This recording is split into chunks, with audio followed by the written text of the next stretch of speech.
Hello বন্ধুরা। তো সবাইকে শুভ সকাল মানে এখন 12টা বাজতে যায়। তো অনেক ভোরবেলা উঠেছি আজকে, যেহেতু বৃহস্পতিবার। তো আজকে অনেক সকালে উঠেছি। তো পুজো দিতে, ঘরের কাজকর্ম করতে করতে অনেকটাই বেলা হয়ে গেছে। লাস্টে ভাবলাম কী টিফিন করব, খুব খিদে পেয়েছে। তারপরে আগের দিনকে চাউমিন করেছিলাম, চাউমিন একটুখানি ছিল, আর এইদিকে রাত্রে ভাত তো ছিল। তো আমি ভাবলাম সব একসাথে মিশিয়ে একটা জিনিস করা যাক। তো তোমরা এই দেখো কি করেছি। তো এই দেখো, এই যে এটাকে ভাত ভাজাও বলা যায়, মানে আমি ভালো করে দেখাচ্ছি, দাঁড়াও। ফাইনালি এই ফাইনালি এই যে লুকটা এসছে। আমি খাচ্ছিলাম, খেতে খেতে ভাবলাম একটা স্কিপ করে নিই। অনেকটা করেছিলাম, মানে অনেকটাই হয়েছিল, এক বাটি মতো।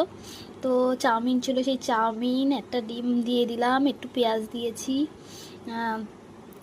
একটা লঙ্কা দিয়েছি, দিয়ে আর খানিকটা ভাত ছিল কালকের। ভাত করেছিলাম, গরম ভাতই করেছিলাম, খানিকটা ছিল ফ্রিজে। তো সব কিছু দিয়ে চাউমিনটারও সবজি টবজি দেওয়া ছিল, সেগুলো সব একসাথে করে একটা ডিম দিয়ে দেখো এটা করেছি। তো ভালোই লাগছে, তোমরাও ট্রাই করতে পারো, কিন্তু খুব ভালো লাগে। কী বলো তো, আমাদের চটজলদি করার জন্য ঘরে যা ছিল তাই দিয়ে করে দিয়েছি। আমার ভাতটাও ছিল, সেটাও খাওয়ার দরকার ছিল, নাইলে ফেলা যেত। আর চাউমিনটাও ছিল।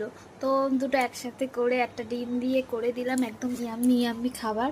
তো সত্যি ভালো লাগছে, তোমরাও ট্রাই করে দেখো। এটা ভাত ভাজাও বলবে ও কি, চাউমিনও বলবে, সব একসাথে। তো যাই হোক, ভালো লাগছে খেতে। তো তোমরা কি করলে সকালবেলা টিফিন জানিও। টাটা।